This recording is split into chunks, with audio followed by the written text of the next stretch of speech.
اللہ رب العزت کی حمد و ثنا کے بعد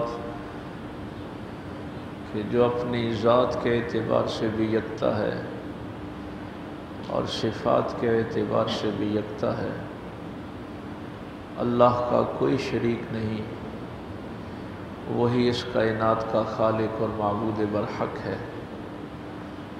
اسی نے انسان کو اشرف المخلوقات بنایا اور ہم سب نے پلٹ کر اسی اللہ کے حضور پیش ہونا ہے۔ بے حد و بے انتہا درود و سلام امام الانبیاء حبیب کبریا شفیع المذنبین رحمت للعالمین تاجدار سلطنت دنیا و دین آمنہ کے لال باعث تخلیق کائنات احمد مجتبیٰ محمد مصطفیٰ صلی اللہ علیہ وآلہ وسلم کی ذات اقدس پر کہ جن کے صدقے اللہ نے ہمیں ایمان کی دولت سے مالا مال فرمایا۔ نہایت ہی واجب الاحترام معزز سامعین، بزرگوں، دوستوں، عزیز بھائیوں، شعبان کا آخری جمعہ ہے۔ اس کے بعد اللہ تعالیٰ کا مہمان رمضان المبارک تشریف لانے والا ہے۔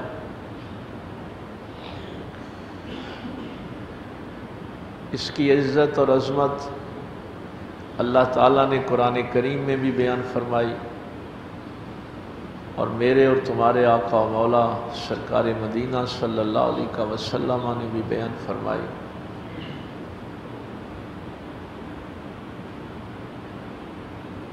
صحابہ کرام نے جو پاک پیغمبر صلی اللہ علیہ وسلم سے چیزیں سیکھیں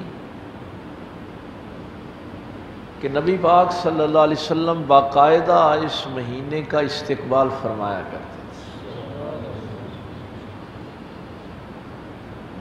ہمارے بھی کوئی خاص مہمان آنے ہوں تو ان کے لیے انتظام کرتے ہیں، استقبال کا اہتمام کرتے ہیں کہ گھر میں صفائی ہو، کھانے کا اچھا انتظام ہو، پھول کس نے نچھاور کرنے ہیں، باہر کس نے استقبال کرنا ہے۔ تو نبی پاک صلی اللہ علیہ وسلم رمضان المبارک کا باقاعدہ استقبال فرماتے تھے، اور یہ جو پہلا مہینہ ہے شعبان رمضان سے قبل،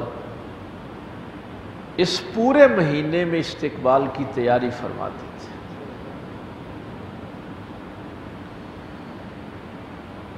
یعنی رمضان کے علاوہ سب سے زیادہ روزے اس ماہ مبارک میں رکھتے تھے۔ رات کا قیام جو ہے وہ بڑھ جاتا تھا، سرکار کی سخاوت میں اضافہ ہو جاتا تھا۔ تو یہ وہ تیاری تھی جو نبی پاک صلی اللہ علیہ وسلم رمضان المبارک کی کیا کرتے تھے۔ ہم بھی کرتے ہیں تیاری،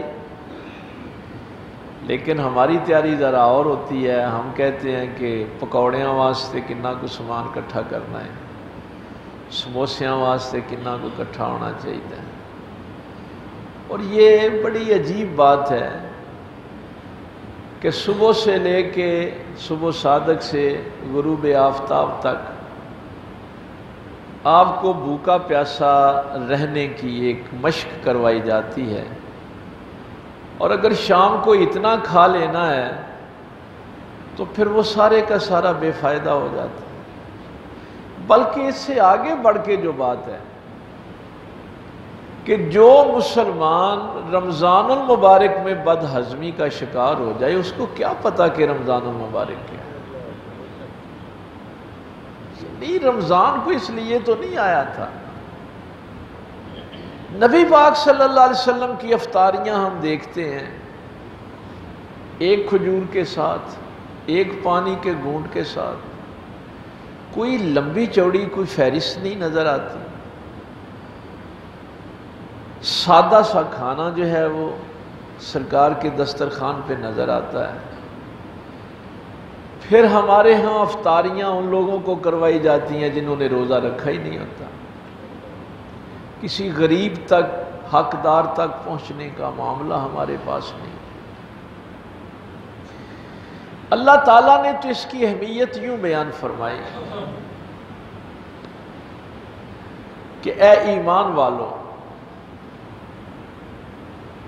یہ بات اس لیے اہم ہے کہ ضروریات دین میں سے روزہ بھی ایک ضرورت ہے، اور یہ میں نے آپ کو ڈیفینیشن بتائی تھی کہ ضروریات دین میں سے کسی ایک ضرورت کا بھی کوئی انکار کرے تو وہ مرتد ہو جاتا ہے، کافر ہو جاتا ہے، وہ دائرہ اسلام سے خارج ہو جاتا ہے۔ اس لیے اللہ نے مخاطب ہی ایمان والوں کو کیا۔ اور یہ بھی بڑی عجیب بات ہے جو میں آپ کو بتانے لگا ہوں کہ مرتد بھی ایمان والے نہیں ہونا ہوتا ہے۔ ایک تو وہ کافر ہے نا جس نے اس دین کو مانا ہی نہیں، مرتد وہ کافر ہے جو پہلے ایمان لاتا ہے پھر انکار کرتا ہے، پھر اس دین کا مذاق اڑاتا ہے، اس کو ہلکا سمجھتا ہے۔ اب یہ نہیں کہا کہ یہ کوئی مستحب ہے، نفل ہے، کر لو گے تو ٹھیک ہے، نہ کرو گے تو کوئی گناہ نہیں۔ فرمایا کتبہ، لکھ دیا گیا، فرض قرار دے دیا گیا، یہ روزے رکھنا تمہارے اوپر جو ہے یہ اللہ نے لکھ دیا ہے، یہ فرض ہے، یہ کوئی معمولی بات نہیں ہے۔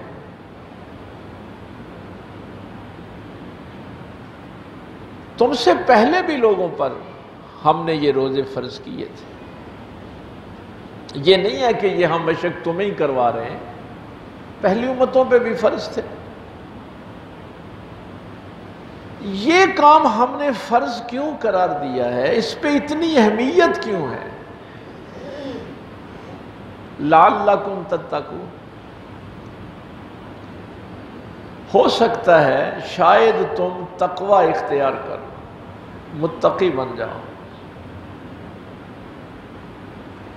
ہم اس کا ترجمہ پڑھتے ہیں، سنتے ہیں اور کوئی کیفیت محسوس نہیں ہوتی، ٹھیک ہے اللہ نے فرمایا متقی بن جاؤ،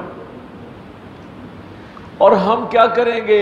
ایک مہینے کے لیے تسبیح پکڑ لیں گے، ذکر و اذکار کریں گے، تراویحاں پڑھیں گے، نوافل پڑھیں گے، ہم متقی بن گئے؟ نہیں، اس کو تقویٰ نہیں کہتے۔ پچھلے جمعے میں نے ایک جملہ کہا تھا، میں نے اس لیے کہا تھا کہ میں نے اس جمعے کے لیے یہ موضوع منتخب کیا تھا کہ ہمارا معاشرہ برباد اس لیے ہوا ہے کہ ہمیں یہ نہیں پتا کہ میرے کون سے اعمال ہیں جن کی وجہ سے میری نیکیاں ضائع ہو جاتی۔ پاک پیغمبر صلی اللہ علیہ وسلم کی ساری سٹرگل، ساری کوشش پتہ کس لیے ہے؟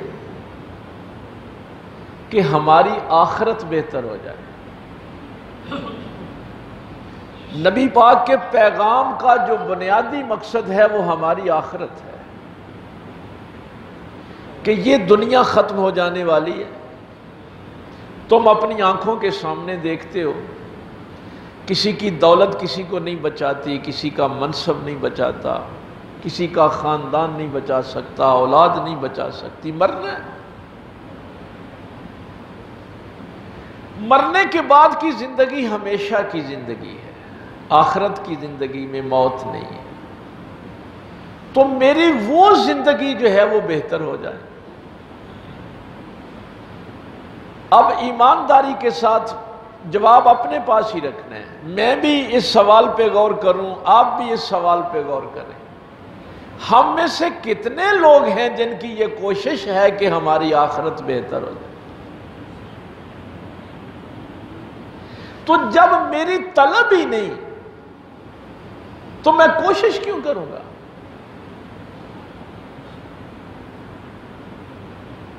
یہ آج کل عام سوال اٹھتا ہے کہ مسلمان ٹھیک کیوں نہیں ہو رہے؟ بھائی کتنے لوگ ہیں ہم میں سے جو صبح سے لے کے شام تک یہ سوچتے ہیں کہ ہماری آخرت بہتر ہو جائے. مجھے کیا فکر ہے؟ مجھے ہیپاٹائٹس ہو گیا، جگر کی بیماری ہو گئی، بہت پریشان ہوں. کینسر ہو گیا، میں بہت پریشان ہوں. ہارٹ اٹیک ہو گیا، میں بہت پریشان ہوں. گردے فیل ہو گئے، میں بہت پریشان ہوں. الجھ گیا ہوں میں ان بیماریوں میں. سارے معاشرے میں آپ یہی دیکھیں گے. لیکن پیغمبر پتہ کیا فرما رہے ہیں؟ اگر قرآن کی اور حدیث کی تعلیمات دیکھیں، ریاکاری کینسر سے بڑی بیماری ہے، تکبر ہارٹ اٹیک سے بڑی بیماری ہے،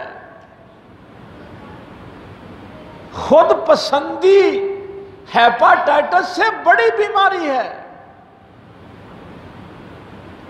ہم میں سے کتنے لوگ ہیں جنہوں نے یہ سوچا ہے کہ کینسر سے میری دنیا کی زندگی جائے گی، ریاکاری سے میری آخرت برباد ہو جائے گی، تکبر سے میری جنت کا معاملہ برباد ہو جائے گا. کتنے لوگ ہیں ہم میں سے جنہوں نے ان بیماریوں کے علاج پہ کبھی غور کیا ہو کہ ہمیں ان بیماریوں سے شفا مل جائے. اس لیے اس آیت کے بعد میرے پیغمبر صلی اللہ علیہ وسلم نے فرمایا تھا کہ جس شخص نے روزہ رکھ کر جھوٹ بولنا نہیں چھوڑا، اس کو بھوک اور پیاس کے سوا کچھ نہیں ملتا، اس کو روزے کا ثواب نہیں ملتا، اس کو جنت نہیں ملتی. روزہ تو اس لیے تھا کہ تقوی اختیار کرتا. تقوی یہ کہتا ہے کہ یہ جو بیماریاں میں نے گنوائی ہیں، ان بیماریوں سے تجھے نجات ملے.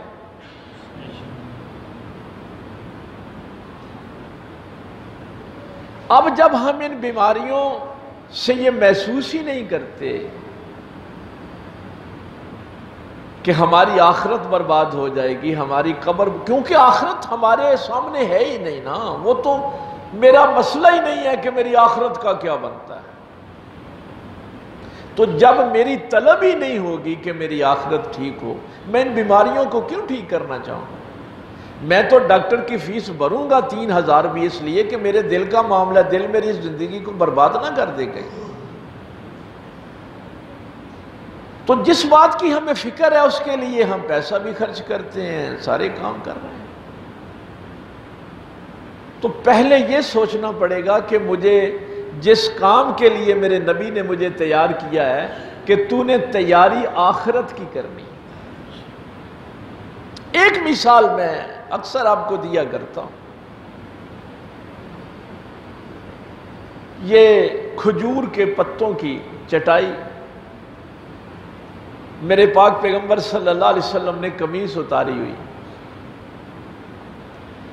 اور سرکار لیٹے ہوئے ہیں، تو وہ چٹائی کے نشان جسم مبارک پہ پڑ گئے. سرکار عمر فاروق رضی اللہ تعالیٰ عنہ نے حاضر خدمت ہوئے تو وہ نشانات دیکھ کے رو پڑے. چونکہ آپ سفارتکاری بھی کیا کرتے تھے نا، مشرکین مکہ کی جانب سے مختلف بادشاہوں کے پاس سفیر بن کے جاتے تھے، اس لیے دیکھے تھے، کیسر و کسریٰ کے محلات بھی دیکھے تھے. تو پاک پیغمبر صلی اللہ علیہ وسلم نے فرمایا کہ کیوں روتا ہے؟ کہا یا رسول اللہ صلی اللہ علیہ وسلم، میں دنیا کے بادشاہوں کے درباروں میں جاتا ہوں، بڑے سکون کے ان کے بیڈ ہوتے ہیں، محلات ہوتے ہیں، آسائشیں ہوتی ہیں. میرا پیغمبر تو دونوں جہانوں کا بادشاہ ہے. یہ تو چھوٹی چھوٹی بادشاہی ہیں نا، میرا نبی تو شہنشاہ ہے دونوں جہان. اور اس چٹائی کے جس کے جسم پہ بھی نشان پڑ گئے اور ایک کونے میں 4-5 کلو جو پڑے ہوئے، یہ کل کائنات. تو میری سرکار نے ایک جملہ ارشاد فرمایا. آپ نے فرمایا عمر تو نہیں چاہتا کہ یہ دنیا جو ختم ہو جانے والی ہے یہ کافروں کو مل جائے اور آخرت جو ہمیشہ کی ہے وہ ہمیں مل جائے. یہ وہ ویژن ہے، وہ نظریہ ہے جو میرے پیغمبر نے دیا ہے کہ تو نے اس دنیا میں رہ کر تیاری آخرت کی کر. کہا اب یہ بات جو تو پوچھ رہا ہے، میری سرکار نے ایک سوال کیا صلی اللہ علیہ وآلہ وسلم. آپ نے فرمایا ایک مسافر سفر کو نکلتا ہے، دوپہر کے وقت کسی درخت کے نیچے تھوڑی دیر دھوپ سے بچنے کے لیے، آرام کرنے کے لیے بیٹھ جاتا ہے. گھنٹہ 2 گھنٹے وہاں درخت کے سائے کے نیچے بیٹھتا ہے، پھر اٹھ کے اپنا سفر شروع کر دیتا ہے. وہ گھنٹے 2 گھنٹے کے لیے جب اس درخت کے نیچے بیٹھتا ہے تو اس کے لیے کتنا اہتمام کرتا ہے کہ یہاں پہ کوئی محل ہونا چاہیے، یہاں کو بیڈ لگانے چاہیے، کہ ویسے ہی وہاں لیٹ کے چلا جاتا ہے. یا رسول اللہ صلی اللہ علیہ وسلم وہاں تو گھنٹہ 2 گھنٹے رہنا ہے. سرکار نے فرمایا پھر وہ مسافر میں ہی جو تھوڑی دیر کے لیے راستے میں اس درخت کے نیچے بیٹھا ہے، سفر تو آگے کا کرنا. تو جب سفر آگے کا ہے تو یہاں اتنا کچھ اکٹھا کرنے کا کیا مطلب؟ اب یہ ہے وہ نظریہ کہ آپ نے اس دنیا میں رہ کے تیاری آخرت کی کرنی. اب جب میرے ذہن میں میری آخرت ہے ہی نہیں تو میں تیاری کیوں کروں گا؟ مجھے کیا ضرورت ہے کہ میں آخرت کی تیاری کروں؟ تو قرآن یہ کہہ رہا ہے کہ ہم نے روزے تمہارے اوپر اس لیے فرض کیے ہیں کہ تم جن بیماریوں کی طرف دیکھ رہے ہو یہ بیماریاں بہت چھوٹی ہیں.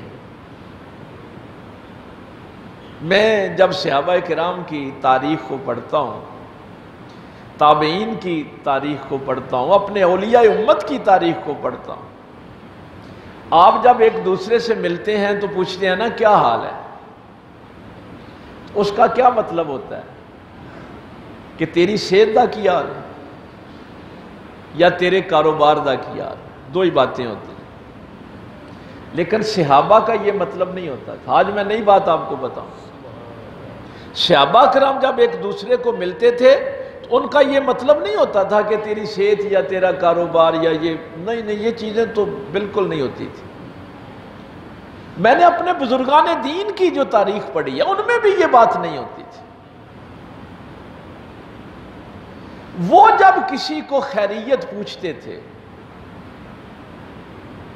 تو ان کا مطلب یہ ہوتا تھا کہ تیرے ایمان کا کیا حال ہے،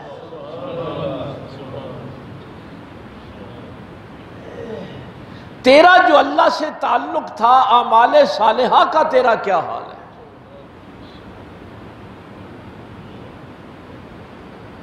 اب دیکھیے جن کا تعلق آخرت کے لیے ہوتا ہے وہ یہ نہیں پوچھتے کہ تیری ظاہری حالت کیا ہے، وہ کہتے ہیں تیرے ایمان کا کیا حال ہے. عبداللہ ابن مسعود رضی اللہ تعالیٰ عنہ بڑا صحابی ہے. میری سرکار کا ایک جملہ یہ صحابی کی عظمت کے لیے کافی ہے کہ اس کی ٹانگیں تو بڑی کمزور سی ہیں لیکن طاقت احد پہاڑ سے زیادہ رکھتی. اور جس نے قرآن ایسے سننا ہو جیسے نازل ہوا تھا تو وہ عبداللہ ابن مسعود سے سنا ہے. سرکار فرماتے ہیں کہ یہ سارا قرآن اگر نازل نہ ہوتا، میں یہ تھوڑی سی آپ کو حقیقت بتاؤں کہ میرے پیغمبر نے معاشرہ کیسا بنا دیا تھا، یہ سارا قرآن نازل نہ ہوتا، صرف ایک سورہ نازل ہو جاتی، وَالْعَصْرِ إِنَّ الْإِنسَانَ لَفِي خُسْرٍ. زمانے کی قسم ہے، تم گواہ ہو، تمہارے سامنے بڑے بادشاہ مارے گئے، ضیاء الحق مارا گیا، بھٹو مارا گیا، ایوب چلا، تم نہیں گواہ اس بات کے. ڈاکٹر مارے گئے، سیاستدان مارے گئے، پیر مارے گئے، مولوی مارے گئے، کون بچا ہے؟ زمانہ گواہ ہے، تم اپنی آنکھوں سے دیکھتے ہو، ان الانسان لفی خسر، انسان خسارے میں ہے، گھاٹے میں ہے۔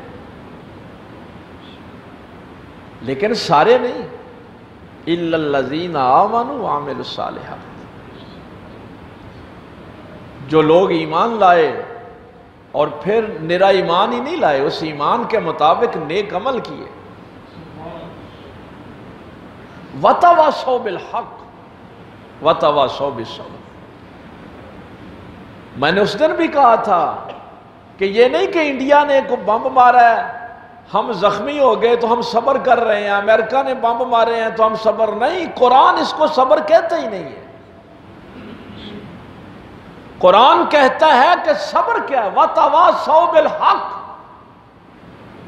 جب تو حق کے لیے کھڑا ہوتا ہے، اس کے مقابلے میں جو تجھے تکلیف پہنچتی ہے اس پہ جو صبر ہے وہ ہے صبر اصل۔ تو نے سچائی کے لیے کتنی تکلیف برداشت کی ہے، تو نے اپنے محلے میں کسی مظلوم کا ساتھ دینے کے لیے کتنی تکلیف برداشت کی ہے۔ یہ تو نہیں ہے کہ تو اپنے گھر میں بھی حق بات نہ کرے، محلے میں بھی حق بات نہ کرے اور کہے کہ میں صبر کر رہا ہوں۔ قرآن کا صبر کا تعلق حق کے ساتھ ہے کہ تو حق کے ساتھ کھڑا ہوا تھا یا نہیں، اور جب حق کے ساتھ کھڑا ہوا تھا تو پھر جو مصیبتیں اور تکلیفیں آئیں ان کو تو نے برداشت کی۔ عبداللہ ابن مسعود فرماتے ہیں اگر یہ صرف ایک سورہ نازل ہو جاتا تو انسان کی زندگی کے لیے اتنا ہی کافی تھا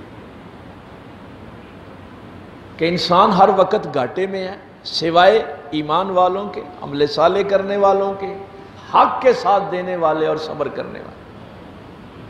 میں اگلی بات جو بتانے لگا، یوں نہ سمجھیے کہ میں نے اپنی طرف سے یہ جملہ کہہ دی، وہ ایک دوسرے کو جب ملتے تو خیریت دریافت کرتے کہ تیرے ایمان کا کیا حال ہے، تیرے اعمال صالحہ کا کیا حال ہے، تیری حق پرستی کا کیا حال ہے اور تیرے صبر کا کیا حال ہے۔ عبداللہ ابن مسعود فرماتے ہیں کہ صحابہ جب ایک دوسرے سے ملتے، دو بھائی جب آپس میں ملتے، ایمان والے بھائی، اور جب جدا ہونے لگتے، ایک دوسرے کو چھوڑنے لگتے، جدا ہونے لگتے، رخصت ہونے لگتے، تو اس وقت تک رخصت نہیں ہوتے تھے جب تک یہ سورہ اثر ایک دوسرے کو نہیں سنا لیتے۔ یعنی ملتے وقت بھی یہی پوچھتے تھے اور جدا ہوتے وقت بھی یہی بات کرتے تھے، ایمان بچ جائے، اعمال صالحہ بچ جائیں، حق کے ساتھ کھڑا ہونا بچ جائے، صبر بچ جائے۔ اس لیے میں نے یہ باتیں عرض کی ہیں کہ کینسر بڑی بیماری ہے، ہارٹ اٹیک بڑی بیماری ہے، ہیپاٹائٹس بڑی بیماری ہے، لیکن قرآن کہتا ہے کہ تکبر ان ساری بیماریوں سے بڑی بیماری ہے، ریاکاری بڑی بیماری ہے، خود پسندی بڑی بیماری ہے۔ ایک بندے کو خود پسندی کی بیماری لگ گئی کہ میرے پاس جو علم ہے وہ میری محنت ہے، میرے پاس جو عمل ہے وہ میری محنت ہے، جو عزت ہے وہ میری محنت ہے، اسی لیے تو وہ لوگوں سے لڑتا پھرتا ہے کہ میں جاتا ہوں تو لوگ میرے استقبال کو کھڑے کیوں نہیں ہوتے، اشتہار میں میرا بڑا نام کیوں نہیں لکھتے، جب میں جاتا ہوں میرے نعرے کیوں نہیں لگاتے۔ یہ بیماری ہے، اس بیماری سے آخرت برباد ہو جاتی ہے۔ اس ایک بیماری نے اس کو ناشکرا کر دیا ہے، اس کو یہ پتہ ہی نہیں کہ علم مجھے میرے اللہ نے دیا ہے، منصب مجھے میرے اللہ نے دیا ہے۔ وہ اللہ کی کتنی نعمتوں کا انکار کرتا ہے ایک خود پسند ہونے کی وجہ سے۔ تکبر کرتا رہے انسان عبادتیں جتنی جی چاہے کرے۔ ان الذین کذبوا بآیاتنا، جو لوگ اللہ کی آیتوں کو جھٹلاتے ہیں، وَاسْتَكْبَرُوا، اور تکبر کرتے. میں یہ جو آپ کو اکثر خطبوں میں کہتا رہتا ہوں نا کہ فرقوں سے بچنا ہے، اس کی پتہ وجہ کیا ہے؟ فرقہ تکبر پیدا کرتا ہے. فرقہ پہلی بات ہی آپ کو یہ بتائے گا کہ وابی دوجیاں نالوں افضل ہوندے، شیعہ جو ہیں وہ دوسروں سے افضل ہوتے ہیں، دیوبندی جو ہیں یہ دوسروں سے افضل ہوتے ہیں. پہلے اپنے آپ کو بڑا کہیں گے نا، دوسروں کی نفی کریں گے. چونکہ میرے پاک پیغمبر صلی اللہ علیہ وسلم سے جب پوچھا گیا کہ یا رسول اللہ صلی اللہ علیہ وسلم اچھا لباس پہننا، اچھا جوتا پہننا یہ بھی تکبر ہے؟ میری سرکار نے فرمایا نہیں، اللہ جمیل و یحب جمال، اللہ خوبصورت ہے، خوبصورتی کو پسند کرتا ہے، یہ تو تکبر نہیں ہے. یا رسول اللہ صلی اللہ علیہ وسلم پھر تکبر کیا ہے؟ فرمایا جب حق بات کا پتہ چل جائے تو اس کو قبول نہ کرنا. جو بندہ حق کا انکار کرتا ہے وہ متکبر ہے. اور دوسری اس کی نشانی یہ بیان فرمائی کہ جو دوسروں کو اپنے سے گھٹیا سمجھتا ہے وہ متکبر ہے. فرقے کا کام ہی یہی ہے کہ وہ پہلا آپ کو سبق یہ دیتا ہے کہ دوسرے سارے گھٹیاں ہیں. اس لیے آپ کو میں کل ایک جگہ گفتگو کر رہا تھا اس موضوع پہ کہ ہم سب کا یہ یقین ہے کہ پاک پیغمبر صلی اللہ علیہ وسلم کی دعا اللہ کی بارگاہ میں قبول ہوتی ہے. اللہ اپنے نبی کی دعا کو رد نہیں فرماتا. لیکن پھر آج یہ مسلمانوں کی بری حالت کیوں ہے؟ مسلمان اس گری ہوئی حالت میں کیوں ہیں؟ کیا نبی پاک نے اپنی امت کے لیے دعا نہیں کی؟ کیا کہیں گے کہ نبی کی دعا قبول نہیں ہوئی؟ نہیں، پیغمبر نے دعا کی ہے، لیکن پیغمبر نے کسی فرقے کے لیے دعا نہیں کی، امت کے لیے دعا کی. جب تک تو امتی نہیں بنتا تجھے اس دعا سے اثر نہیں مل سکتا. نبی پاک نے کہیں نہیں کہا کہ شیعوں کے لیے مولا خیر فرما، وابیوں کے لیے خیر فرما، دیوبندیوں کے لیے برے. نہیں، رب حب لی امتی، میری امت کی بخشش فرما. تو امتی بن کے دیکھ، تجھے دعا سے اثر ملے گا. تو فرقہ آپ کو تکبر کی طرف، یہ جملہ قرآن پاک کا سنیے، لا تفتح لہم ابواب السماء، تکبر کرنے والوں کے لیے آسمان کے دروازے نہیں کھولے جاتے. جو متکبر لوگ ہیں، ہم تو چھوٹی چھوٹی باتوں پہ گھٹیا سمجھتے ہیں نا لوگوں کو. جس کے پاس پیسے تھوڑے نہیں، سگا بھائی ہو، گھٹیا سمجھتے ہیں. یہ میری ذات برادری کا نہیں ہے، اس کو گھٹیا سمجھتے ہیں. یہ کمی ہے، یہ چودھری ہے. افسر اپنے متحد کو گھٹیا سمجھتے ہیں. اب ہمیں فکر یہ ہے کہ ہارٹ اٹیک ہو گیا، بڑی بیماری لگ گئی. بھائی تکبر اس سے بڑی بیماری ہے. تو نے اس بیماری کا علاج ہی نہیں کیا، اس لیے کہ آخرت کی فکر نہیں تھی. اللہ فرماتا ہے تکبر کرنے والوں کے لیے آسمانوں کے دروازے نہیں کھولے جاتے. وَلَا يَدْخُلُونَ الْجَنَّةَ، اور نہ ان کو جنت میں داخل کیا جاتا ہے. حَتَّى يَلِجَ الْجَمَلُ فِي سَمِّ الْخِيَاطِ، یہاں تک کہ اونٹ سوئی کے ناکے میں سے گزر جائے.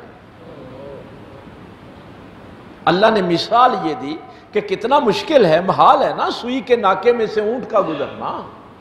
لیکن یہ مشکل کام بھی ہو سکتا ہے، لیکن تکبر کرنے والا جنت میں نہیں جا سکتا.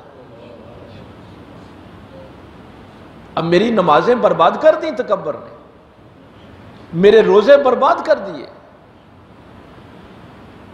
میرا جہاد برباد کر دیا. ناراض ہو جاتے ہیں میرے علماء بھی اور پیر حضرات بھی. میں ادھر گجرانوالہ میں اس دن ایک جگہ تقریر کر رہا تھا. میں نے کہا کہ مجھے انصاف سے یہ بات بتائیں, اگر آج کے دور میں حضرت بلال رضی اللہ تعالیٰ عنہ پیدا ہوتے تو ہم ان کا کتنا احترام کرتے؟ کوئی مجھے بتائے اس سوال کا جواب. ہم تو ان کو غلام سمجھ کے نظر انداز کر دیتے. وہ تو اللہ کا شکر ہے کہ بلال پیدا ہی نبی پاک کے دور میں ہوئے, اور میرے پیغمبر نے احترام کر کے بتایا کہ غلاموں کی عزت کیسے کرنی. میری محفلوں میں تو کسی غریب کی زیر صدارت کبھی جلسہ نہیں کروایا جاتا کہ یہ متقی اور پرہیزگار ہے. تو اس لیے آج میں نے یہ عرض کرنا تھا کہ یہ نہ کہا کریں کہ فلاں کو کینسر ہو گیا تو وہ برباد ہو گیا, فلاں کو ہارٹ اٹیک ہو گیا تو وہ برباد ہو گیا, فلاں کو ہیپاٹائٹس بی سی ہو گیا تو وہ برباد ہو گیا. اس سے یہ جسم برباد ہوگا لیکن ریاکاری سے آخرت برباد ہو جائے گی, تکبر سے آخرت برباد ہو جائے گی, خود پسندی سے, جھوٹ سے, غیبت سے. لیکن مصیبت تو یہ ہے, میں ایک جگہ یہی لیکچر دے رہا تھا, ایک بچے نے سوال, نوجوان بچہ تھا, کہنے لگا کیا کریں بھائی, مرشد کے پاس بھی اسی لیے جایا جاتا تھا کہ یہ میری روحانی بیماریاں ٹھیک ہو جائیں. اب لوگ یہ سوال کرتے ہیں, وہ کہتے ہیں کیا کریں, پیر خانوں پہ جائیں تو بھائی بھائی آپس میں لڑ رہے ہوتے ہیں, محبت کا پیغام کہاں سے لیں. جلسوں میں چلے جائیں تو وہاں بھی یہی ریاکاری ہوتی ہے, دکھاوا ہوتا ہے, خود پسندی ہوتی ہے, تکبر ہوتا ہے, کسی دوسرے کو برداشت ہی نہیں کیا جاتا. تو روزہ جو ہے یہ ذہن میں رکھنا, یہ جسمانی بیماریوں سے بھی شفا دیتا ہے اور روحانی بیماریوں سے بھی شفا. تیری زبان کا بھی روزہ ہے, تیری آنکھوں کا بھی روزہ ہے. اس لیے میرے اللہ نے باقی ساری عبادتوں کے لیے یہ فرمایا کہ تمہیں جنت دیں گے. اور یہ حدیث قدسی میرے پاک پیغمبر نے فرمایا, صوم لی وانا اجزا بہ, روزہ میرے لیے ہے اور میں ہی اس کی جزا ہوں. روزے سے آپ اللہ کو پا لیتے, روزے والے کو پا لیتے, اس کی جزا کسی اور کے پاس نہیں رکھی. لیکن بات پھر وہی ہے کہ جس نے جھوٹ بولنا نہیں چھوڑا, تکبر نہیں چھوڑا, ریاکاری نہیں چھوڑی, غیبت نہیں چھوڑی, اس کو روزہ بھی فائدہ نہیں دے گا. پہلے ان بیماریوں کے متعلق غور کرنا ہے, چونکہ میری آخرت میرے لیے اہم ہے. میری آخرت بچ جائے, میری قبر حشر کا معاملہ بچ جائے تو اللہ ہے. شیاطین بند کر دیے جاتے ہیں, پورا ماحول اللہ نے دیا ہے کہ انسان توبہ کرے, استغفار کرے, اللہ کا قرب حاصل کر لے, پوری تیاری کریں اور بد ہضمی کا شکار نہ ہو. معمولی کھانا کھانا ہے سحری افطاری کے وقت اور اللہ کی یاد میں وقت گزارنا ہے. اللہ عمل کی توفیق دے. وآخر دعوانا